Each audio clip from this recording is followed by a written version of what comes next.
Selamat pagi, Bapak Ibu Saudara sekalian. Renungan kita pada pagi hari ini terambil dari Lukas 18 ayat yang ke-15 sampai ayatnya yang ke-28. Di dalam ayat yang ke-15 sampai ayat yang ke-17, perikop ini menjelaskan tentang Yesus memberkati anak-anak, ya. Pada waktu itu diceritakan bahwa banyak orang datang membawa anak-anaknya yang masih kecil kepada Yesus. Tapi kemudian murid-murid Yesus memarahi orang-orang itu dan menyuruh mereka pergi. Tapi Tuhan Yesus mengatakan, biarkanlah anak-anak itu datang kepadaku dan jangan kamu menghalang-halangi mereka. Sebab orang yang seperti itulah yang mempunyai kerajaan Allah. Lalu Tuhan Yesus mengatakan bahwa Aku berkata kepadamu, sesungguhnya barang siapa tidak menyambut kerajaan Allah seperti seorang anak kecil, ia tidak akan masuk ke dalamnya.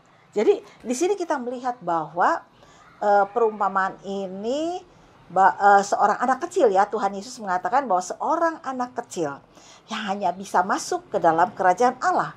Mengapa diumpamakan seperti seorang anak kecil? Kalau kita lihat bagaimana sikap seorang anak kecil terhadap orang tua, kita lihat bahwa ada kebergantungan penuh kepada orang tuanya, ya, sangat bergantung.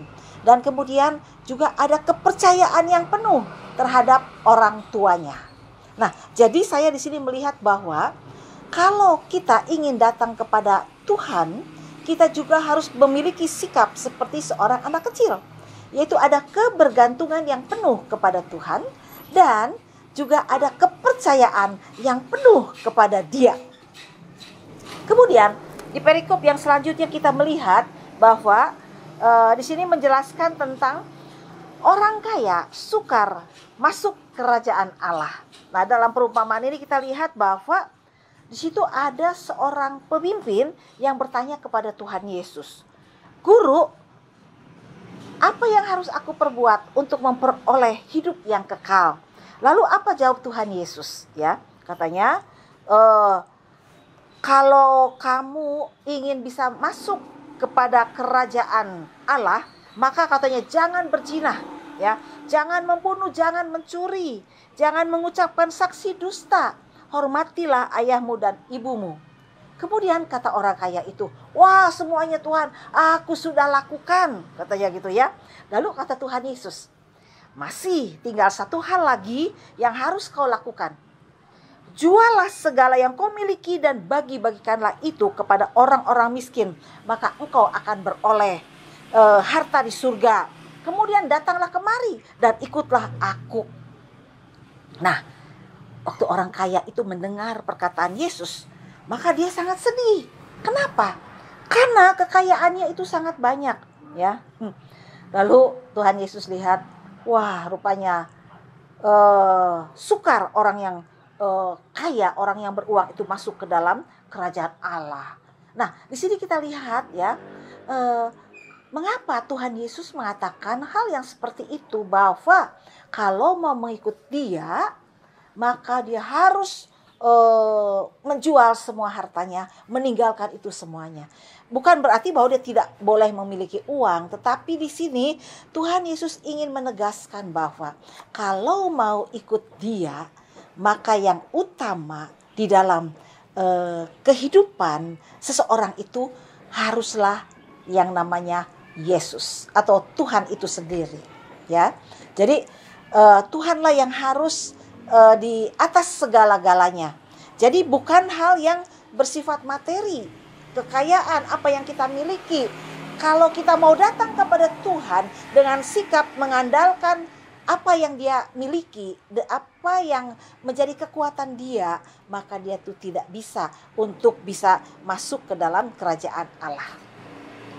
Jadi kalau kita mau menjadi warga kerajaan Allah, maka di dalam kehidupan kita yang harus kita andalkan bukanlah kekayaan kita, bukan apa yang kita miliki, tapi andalkanlah Yesus itu sendiri. Utamakanlah Yesus itu sendiri di dalam hidup kita. Kemudian di perikop yang terakhir, upah mengikut Yesus. Murid-murid Yesus pada waktu itu kan mendengarkan apa yang dikatakan oleh Yesus. Lalu Petrus bertanya, kami ini sudah meninggalkan segala sesuatu, ya, segala kepunyaan kami, ya, sudah kami tinggalkan untuk mengikut Engkau. Lalu apa upahnya? Gitu ya.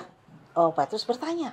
Lalu kata Yesus, aku berkata kepadamu, sesungguhnya setiap orang yang karena kerajaan Allah meninggalkan rumahnya, istrinya atau saudaranya, orang tuanya atau anak-anaknya, akan menerima kembali lipat ganda pada masa ini juga.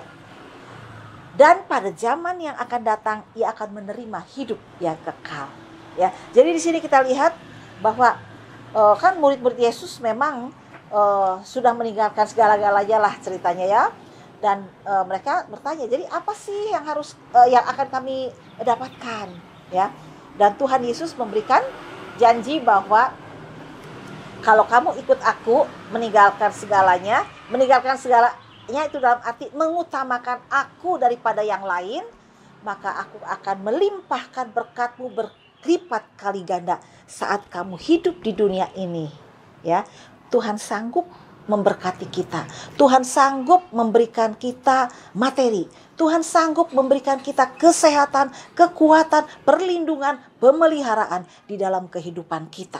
Ya, selama hidup di dunia ini, Tuhan memberikan jaminan bahwa penyertaan Tuhan, pemeliharaan Tuhan, perlindungan Tuhan ada di dalam diri kita. Dan bukan hanya itu saja, Tuhan katakan bahwa aku pun sanggup untuk memberikan kepadamu hidup yang kekal nanti bersama dengan Dia. Jadi di sini kita lihat bahwa dari pembacaan kita pada hari ini kita boleh melihat bahwa bagaimanakah seharusnya sikap kita sebagai seorang anak Tuhan, sebagai seorang murid Kristus di dalam mengikut Dia. Kita harus memiliki sikap seperti seorang anak kecil, yaitu ada kebergantungan yang penuh kepada Tuhan, ada kepercayaan yang penuh kepada Dia di dalam segala keadaan kita. Apapun yang terjadi dalam hidup kita, kita harus belajar bergantung kepada Dia, percaya kepada Dia, dan jangan andalkan kekuatan kita. Jangan andalkan apa yang kita punya, apa yang kita miliki.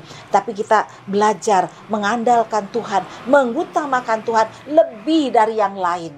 Maka apa yang akan terjadi? Ketika kita mengambil sikap seperti itu, kita akan melihat bahwa janji Tuhan akan menjadi nyata dalam kehidupan kita. Dia sanggup untuk melimpahkan segala berkat, ya, di dalam kehidupan kita pada saat ini ketika kita hidup di dunia ini. Dan yang lebih luar biasa adalah Dia sanggup memberikan hidup yang kekal kepada kita, ya, nanti bersama dengan Dia. Amin. Mari kita berdoa. Segala puji dan syukur kami naikkan ke hadirat Engkau Tuhan. Kami berterima kasih karena memiliki Allah yang luar biasa. Tuhan tolong kami supaya kami dalam sikap kami mengikut Engkau, ajar kami untuk belajar bergantung sepenuhnya kepada Engkau, belajar percaya kepada Engkau Tuhan, dan mengandalkan kekuatan-Mu, mengutamakan Engkau dalam hidup kami. Dan kami boleh melihat bagaimana Tuhan berkarya sesuai dengan janji-Mu di dalam hidup kami. Kami boleh melihat bagaimana kemuliaan Tuhan nyata dalam hidup kami saat ini, dan juga dalam saat yang akan datang. Tuhan memberikan kepada kami hidup yang kekal bersama dengan Engkau. Terima kasih Bapa, di dalam nama Tuhan Yesus kami berdoa. Amin.